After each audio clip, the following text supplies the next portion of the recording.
They said my $200 string lights were too bright. Seriously. A distraction, the letter said. From what, Sharon? Your miserable marriage? I'd spent hours hanging those lights with my daughter. She picked them out herself, twinkly soft white, like something out of a Hallmark movie. They made our little porch look happy.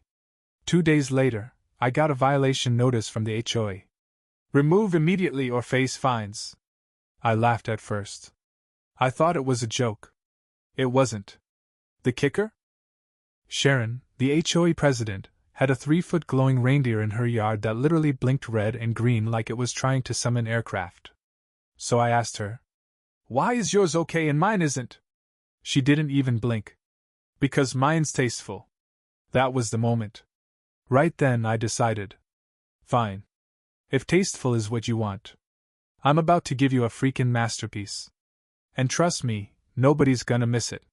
After the lights incident, I thought Sharon would back off. Spoiler, she didn't. She got worse. It started with the mailbox. Yeah. The mailbox. Mine had a little magnetic flag on the side. You know, those decorative ones? With the seasonal prints? In December it said, "Let it snow." Very threatening, apparently. I came home one afternoon to find it gone. Not stolen. Removed. Like it never existed. A printed notice was taped to the post. Non-regulation decor. Please maintain uniformity as per HOA guidelines. I stood there staring at the naked post like, is this real life? Next day, I saw her walking her Shih Tzu princess. I asked her straight up. Hey, Sharon. Did you take my flag? She smiled. That tight, lip-only kind of smile people give when they want to hit you with a shovel. It was non-compliant. Just trying to keep the neighborhood looking its best. Her dog took a dump right on my sidewalk. She didn't pick it up. That's when I knew this wasn't about lights. Or flags. Or rules. This was about control. And Sharon? She loved control. Week 2. I get a letter. Again. This one said I needed to trim my hedges to regulation height. Apparently, they were a ½ inch too tall. Half an inch. I went outside with a ruler. I'm not even kidding. Me, kneeling on my lawn like a lunatic, measuring boxwoods while Sharon stood across the street with her little clipboard. Just watching. Didn't even try to hide it. She had sunglasses on, but I could feel her eyes drilling into my soul like I was some kind of suburban war criminal. Then came the noise complaint. From my daughter's piano practice. She's 9. She's not playing Metallica. It's Twinkle, Twinkle Little Star. And yet, disturbing the peace, we got a warning taped to our door. Not mailed. Taped. With masking tape that peeled the paint when I took it off. I called the HOA. Hi, yeah, I'd like to know who reported us. They wouldn't say. Of course they wouldn't. But I knew. It was Sharon. It was always Sharon. I tried to stay civil. I really did. But the tipping point came at 6:17 a.m. on a Thursday. Trash day. I was still in my robe, dragging the bin to the curb, when I saw her. She was crouched next to my recycling can. Taking pictures. Click. Click. Click. I froze. Sharon? I called out. What are you doing? She stood up like nothing weird was happening at all. There was an Amazon box in your blue bin. Cardboard goes in green. You're serious? Very. Then she walked away. No apology. No explanation. Just walked. That same day, I got slapped with 2 violations. One for trash separation error. Another for improper bin placement. Apparently, my kin was 6 inches over the property line. I checked. It was 4. She rounded up. That night, I sat at my kitchen table, violation notices spread out in front of me like playing cards. My daughter came in, saw the pile. Are we in trouble? She asked. I told her no. But yeah, we were. Because Sharon wasn't just enforcing the rules. She was weaponizing them. Then things got ugly. Someone started leaving anonymous complaints in my mailbox. No stamps. No names. Typed on plain white paper. Single space. Bullet points. Lawn too patchy. Doorbell too loud. Daughter's bicycle visible from the street. That one stung. My daughter's bike? She rides it to school. It leans against the porch. It's not a crime. But Sharon wanted it gone. The next week, the HOA proposed a new rule. No personal items visible from curbside. Gee. I wonder who submitted that one. I went to the next HOA meeting. I didn't plan to speak. I just wanted to see her. She sat at the head of the table, prim as ever. Blazer. Pearls. Binders labeled with tabs. She had a whole spreadsheet on yard inconsistencies. When they opened the floor, I raised my hand. I just want to ask why you keep targeting my house. Sharon gave a tight smile. No one's being targeted. We're simply enforcing standards. Then why are other houses getting a pass? She didn't answer. Another board member shifted awkwardly in his seat. After the meeting, I overheard her whispering to someone near the punch bowl. She's not our kind of homeowner. Our kind. That was it. She didn't want to run the neighborhood. She wanted to curate it. Like some twisted suburban museum. One night, I caught her standing in my yard. Just standing there. It was past 10. I had come out to take the trash, and there she was. Clipboard in hand. Flashlight pointed at my porch. I stepped outside. Sharon! She didn't jump. Didn't flinch. Just lowered the flashlight. Your porch light is non-compliant. It exceeds the lumen limit. I blinked. What are you doing on my lawn? She didn't answer. Just turned and walked away. That was the final straw. This wasn't just petty. It was harassment. And I'd had enough. If she wanted to play the rules game, fine.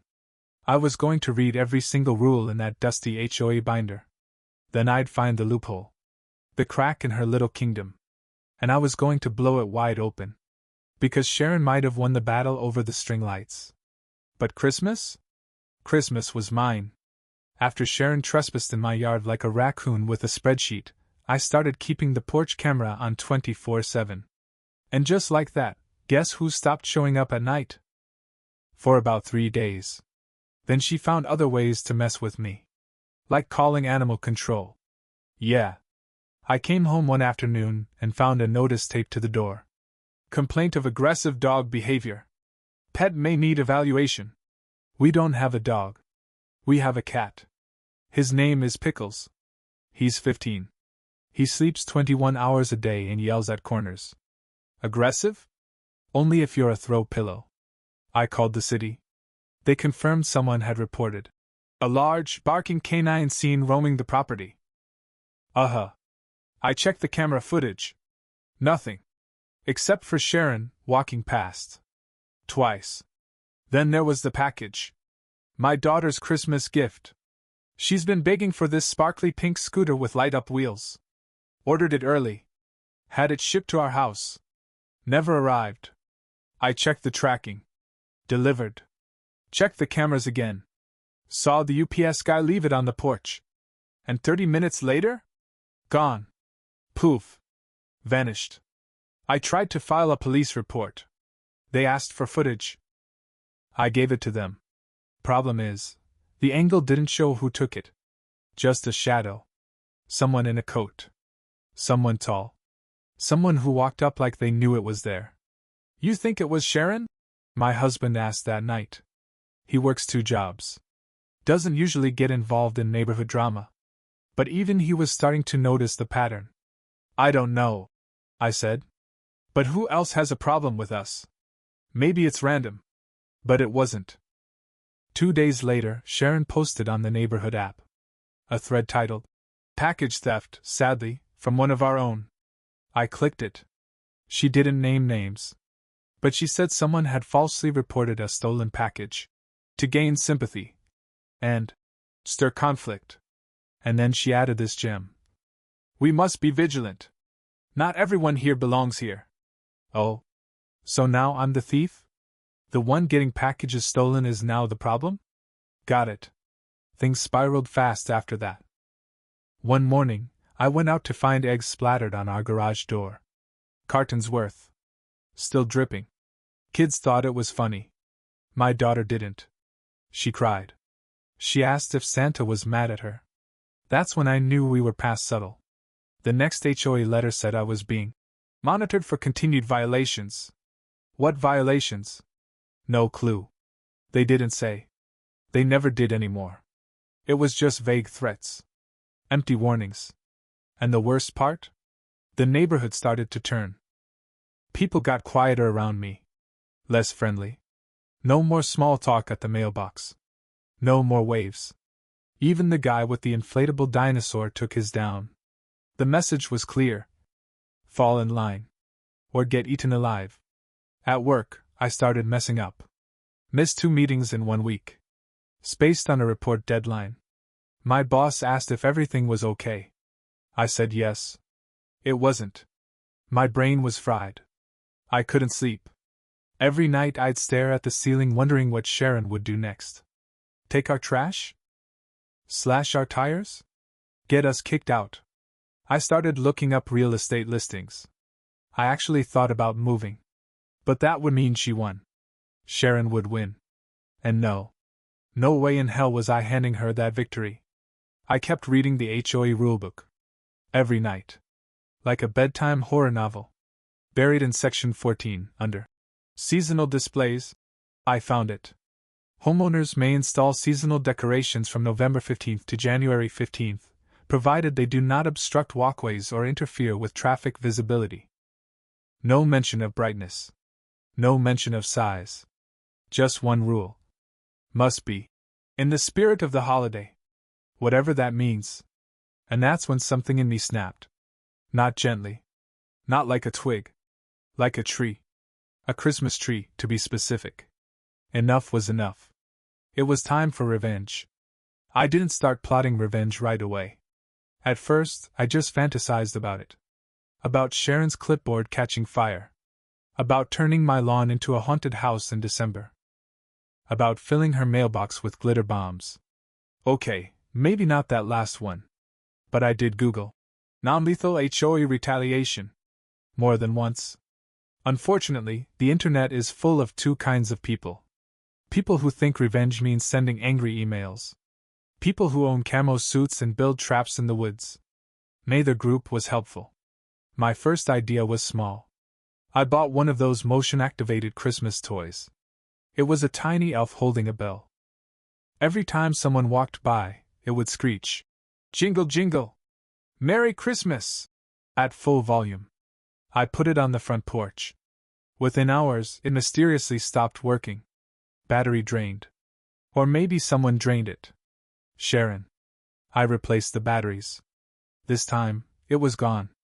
Not broken. Just gone. Taken. Like a war trophy. My second idea was even worse.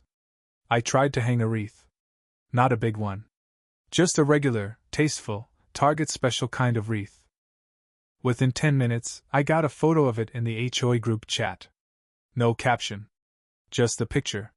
Sharon didn't even need to say anything anymore. Her followers did it for her.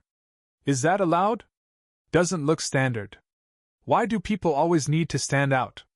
You'd think I was hanging a pentagram made of deer bones. That night I took a walk. Not for fun. For intel. I walked the whole neighborhood. In sweats. Hood up. Like some sad Christmas ninja. I took notes. There were so many rule violations. Inflatable snowmen blocking sidewalks. Twinkle lights hanging from non-standard hooks. A full nativity scene made out of plywood and hope. And nobody said a thing to them. Because none of them were me. Sharon's rules weren't about standards. They were about who she could push around. And I'd let her push me for months. When I got home, I pulled out the HOA binder again. Section 14. My new Bible. Holiday decorations, November 15th to January 15th. No obstruction. No traffic interference. Must be in the spirit of the holiday. No limits on volume. No limits on height. No limits on number of decorations. Just vibes. And you know what screams holiday spirit? Chaos. I started a spreadsheet. I'm not proud of it. Okay, I'm a little proud of it. At the top I wrote, Operation Silent Night, LOLJK. Then I listed what I'd need. 1. Giant inflatable Santa. Speakers. Christmas lights. Many. Extension cords. Like a stupid number of them. Neighbors willing to stop pretending this is normal. I hit Amazon first. Search, largest inflatable Christmas decoration humanly possible. There he was. 20-foot Santa. Hands waving. Belly jiggling. Built-in LED lights. $2,599. Ridiculous. Perfect. I clicked. Add to cart. Like a war general ordering tanks. Next up, speakers. I didn't want Bluetooth. Too weak. Too risky. I wanted speakers with wires. The kind you bolt to your roof if you're in a band and hate your neighbors. I found a used pair on Craigslist. Met a guy in a Walmart parking lot at 9 p.m. I'm using these for Christmas, I said. He didn't ask questions. Just helped me shove them into the trunk. Then the lights. I hit every Home Depot in a 20-mile radius. Bought them out of string lights. White ones. Red ones. Blue ones. Star-shaped ones. One employee asked what I was decorating. Just the lawn, I said. They nodded like, sure, totally normal. Next came the hard part. Recruiting allies. I started small. My neighbor, Tony, the one with the mechanical reindeer? I caught him getting his mail. Hey! You ever get any trouble from Sharon? He laughed so hard he choked on his gum. She told me my wreath was too religious. I'm Jewish. We talked for an hour. Turned out Tony had his own stash of decorations he'd stopped using because Sharon kept reporting him. He agreed to join me. Then I went to the neighbor across the street, Pam. Sharon once fined her for having a pumpkin on her porch 2 days after Halloween. Pam was very on board. Word spread. By the end of the week, I had 5 neighbors on my side. It was like forming a resistance movement. Only with glitter and power tools. We met in my garage. Planned it out like a heist. I've got 3 inflatables in the attic, said Tony. I can build a frame for synchronized lights, said Pam's husband. Someone else offered hot cocoa. I almost cried. Then we hit a problem. Noise ordinance. Sharon would definitely try to hit us with that. I called the city anonymously. Hi, I said. I'm thinking of putting up a holiday display. Are there noise limits for music? The guy on the phone sighed. As long as it's off by 10 p.m. and not causing fights, you're fine. That was good enough for me. The final piece of the puzzle? Power. I needed to run everything from my house. The lights. The inflatable. The speakers. The backup inflatable, in case the first one exploded. I asked my electrician friend if it was safe. He said, not really. Then he helped me install a dedicated breaker anyway. That's friendship. I spent 2 days testing the setup. Ran extension cords like spaghetti across the yard. Built a weatherproof box for the speaker system. Tested the volume with jingle bells blasting from the roof. Could be heard 4 houses down. Beautiful. Night before launch, I stood in the garage with my army of neighbors. Tony raised a mug of cocoa. To Sharon, he said. To Sharon, we all echoed. Then we laughed. And laughed. And laughed. The next night was December 1st, 6:59 p.m. The lights were strung. Santa was inflated. Speakers were armed. My daughter stood next to me in her coat and hat, eyes wide. Are we gonna get in trouble? She whispered. I smiled. We already are. 7 p.m. I flipped the switch. And Santa came to life. All 20 feet of him. Waving. Glowing. Singing jingle bells, like it was the national anthem. Neighbors came outside. First in confusion. Then in delight. Phones came out. People filmed. Kids screamed. And across the street? Sharon's blinds snapped shut like a mousetrap. It had begun. That first night was pure adrenaline. The kind of high you get when you know you're doing something you absolutely shouldn't do, But it feels so right. 7 p.m. Santa inflated like a Macy's balloon. The speaker screamed, "Jingle bells," into the night like it was trying to summon Bing Crosby from the dead. My daughter cheered. And Sharon? She was losing her mind. 8 minutes in, her front door opened. She walked out like a soldier marching into battle. Bathrobe. Slippers. Clipboard. Because of course. She marched across her lawn. Came right up to the edge of my property. Didn't cross it, but stood there. Arms folded. Face red. Looking up at the 20-foot Santa like it had insulted her family. She tried to speak over the music. Didn't work. Santa was too powerful. She cupped her hands and yelled, "This is a violation!" I smiled and gave her a thumbs up. She stormed off. Santa kept dancing. Next morning, I found a courtesy notice shoved in my mailbox. Unapproved display. Violation of HOA community aesthetics. Immediate removal requested. No letterhead. No signature. Just typed words in a lot of bold fonts. I folded it neatly. Slipped it into a drawer marked Delusions. Then I plugged Santa back in. Round 2. By day 3, other neighbors started joining in. Tony set up his inflatable snowman army. Pam's house lit up like the Vegas Strip. Even the quiet couple on the corner put up reindeer made of wine bottles. Actually kind of brilliant. Every night at 7, Santa sang. Every night, more people came out to listen. Some brought cocoa. Some brought lawn chairs. It was turning into a thing. An unspoken protest. A Christmas resistance. Sharon stopped walking her dog. She started sending emails instead. So many emails. Subjects like Urgent HOA Standards Reminder. Neighborhood Safety Concern. Noise Disruption, what can be done? One neighbor forwarded me the latest. She claimed our decorations were causing traffic congestion and potential fire hazards. Traffic? We live in a cul-de-sac. Fire? My wires were rated for outdoor industrial use. Nice try, Sharon. By day 5, we had a playlist. Not just Jingle Bells anymore. We rotated in Mariah Carey, Trans-Siberian Orchestra, a remix of Grandma Got Run Over by a Reindeer. That honestly slapped. Every time Sharon opened her door, another song started. It was like she was the DJ and didn't know it. But I'll be real with you. By day 6, I started to worry. I got a certified letter in the mail. Real letterhead. Real lawyer. It said my display violated newly proposed amendments to the HOA's guidelines. Proposed. Not approved. Not passed. Just conveniently suggested right after my inflatable Santa started his reign of holly terror. My husband looked it over. "She's trying to scare you," he said. I knew he was right. But still, it rattled me. What if she went after our property value? What if she started reporting fake stuff to the city?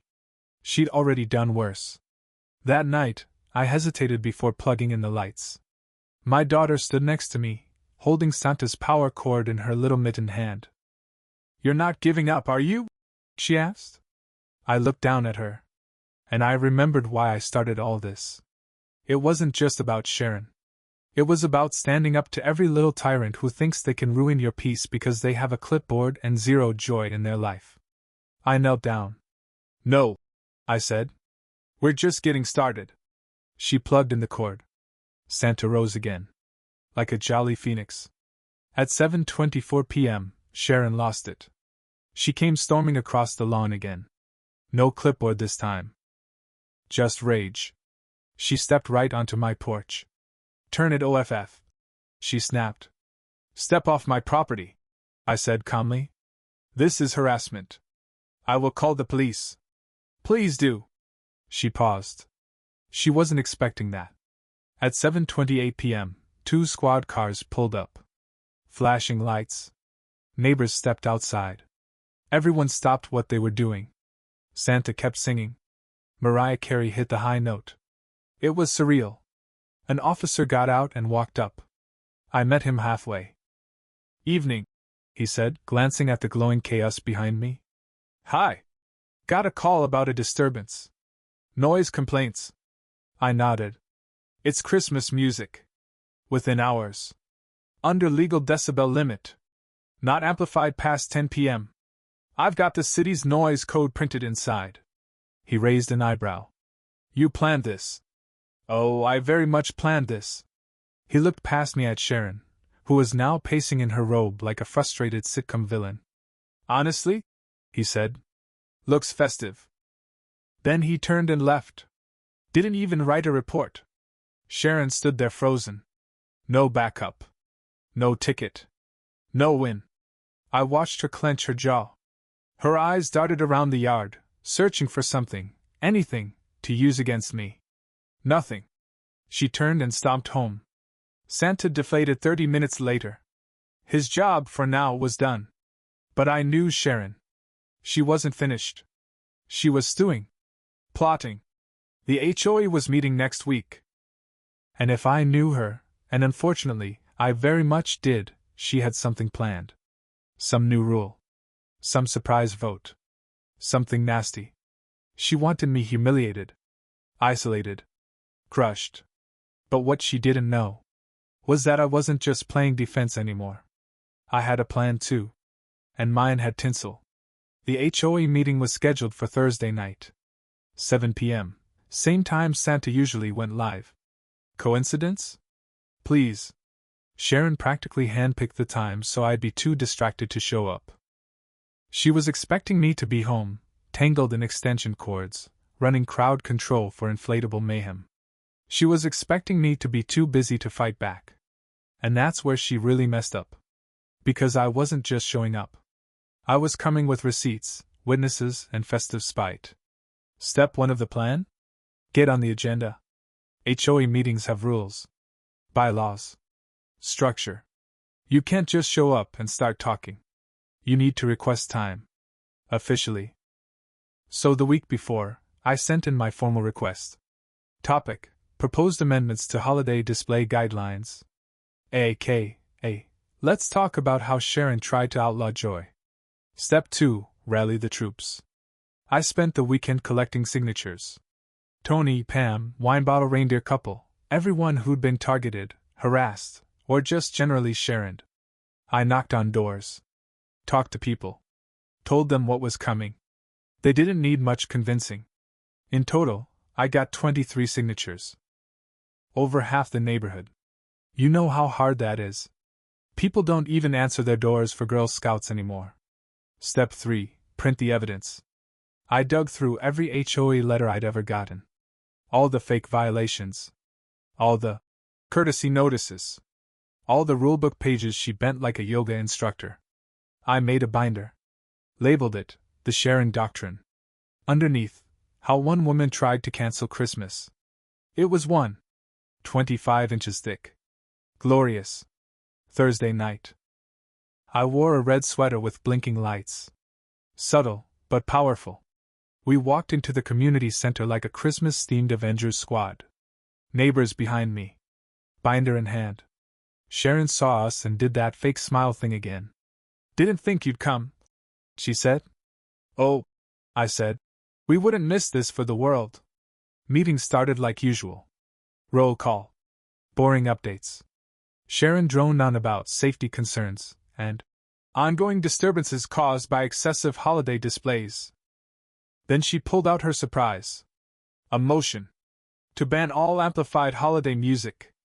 All inflatables over 6 feet tall. All exterior displays that attract excessive attention or disrupt community harmony. She smiled. Thought she had it in the bag. Before we vote, I said, raising my hand, I'd like to speak. Sharon blinked. Technically, she had to let me. The motion was open. I was on the agenda. She nodded, tight-lipped. 2 minutes. I walked up front. Binder in hand. Cleared my throat. I'd like to start with a reading from the HOA handbook, I said. Section 14. Holiday displays. People chuckled. I opened the binder. Read the rule. Word for word. Pointed out every part Sharon had been twisting for months. No height limit. No music ban. No clause about too much cheer, I said. Just a start date, an end date, and the requirement that decorations be in the holiday spirit. I looked up. Sharon shifted in her seat. But here's the fun part, I said, flipping the page. This letter, dated December 3rd, claims my Santa display violates an amendment that didn't exist when it was sent. I turned to face the room. That's not enforcement. That's manipulation. The room murmured.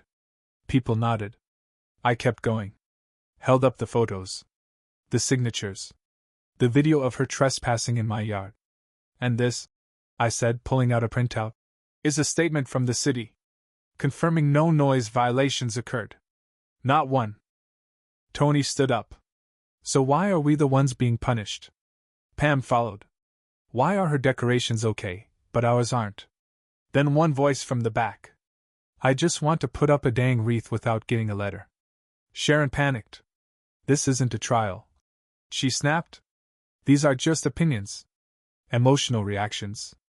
But her voice cracked. She could feel it. The room had turned. And she was alone. I closed the binder. Set it down gently on the table like I was defusing a bomb. I propose a counter-motion, I said. That all existing rules stay as written. That no new restrictions be added without majority approval. And that any complaints must be signed, not anonymous. Silence. Then someone clapped. Then another. And then it erupted. The board voted. It passed. Unanimously. Sharon didn't even vote. She just sat there. Frozen. Deflated. Like a sad, grinchy Santa on a windless day. When the meeting ended, I walked past her. She didn't look at me. But I leaned in and said, "Merry Christmas, Sharon." She didn't say a word. That night Santa rose again. Stronger than ever. We played Jingle Bells and Silent Night and let it snow on loop until 9:59 p.m. The whole block came out. There was cider. Cookies. Kids singing. One neighbor projected Elf onto their garage. It was chaos. It was perfect. It was ours. We didn't just win. We rewrote the rules. Literally. The week after the HOA meeting, everything felt lighter. Like someone had taken 100-pound weight off my chest and replaced it with a peppermint mocha. No more letters in the mailbox. No weird stares from neighbors. No clipboard sightings on the lawn at dawn. Just lights. Music. Laughter. Our street became the street for Christmas. People drove in from other neighborhoods just to see it. We were on someone's TikTok. I didn't know until my daughter showed me. "Mom! You went viral!" I wasn't sure if that was good or bad. But she was smiling. So I let her have it. And Sharon? Well, Sharon resigned from the HOA board. No big speech. No dramatic farewell. Just a cold email that said, "I'm stepping down due to personal matters." Nobody asked questions. Nobody needed to. Her house stayed dark for the rest of December. No wreath. No reindeer. Not even a sad, solar-powered snowflake. Just silence. And for once, she got no complaints about it. I didn't feel sorry for her. Not really. But I didn't hate her either. I think people like Sharon just need to feel powerful. And when they lose that, they shrink. And when they shrink, they're not so scary anymore. The best part? My daughter smiled again. Not the fake kind she gave when she was trying to be brave. The real one. The one with the missing front tooth and the twinkle in her eye. She started calling Santa our guy. Like he lived in the yard permanently now. "We can't take him down," she said. "He's a hero." We eventually did. January 15th, like the rules say. Folded him up with care. Put him in a bin marked Santa 3000, Defender of Joy. And yeah, I might have added an air freshener in there.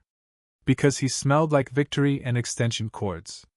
Looking back, I didn't just win a dumb war over decorations. I stood up. For myself. For my kid. For everyone who's ever been quietly pushed around and told to just let it go. Sometimes, it's not about lights or rules or noise. Sometimes, it's about drawing a line. and lighting that line up with 1,000 LED bulbs. This year? We're going bigger. Pam's already designing a synchronized light show. Tony bought a 12-foot nutcracker. And me? I got a laser projector that writes, "Hi Sharon," in cursive on the roof. She can't complain. It's very tasteful.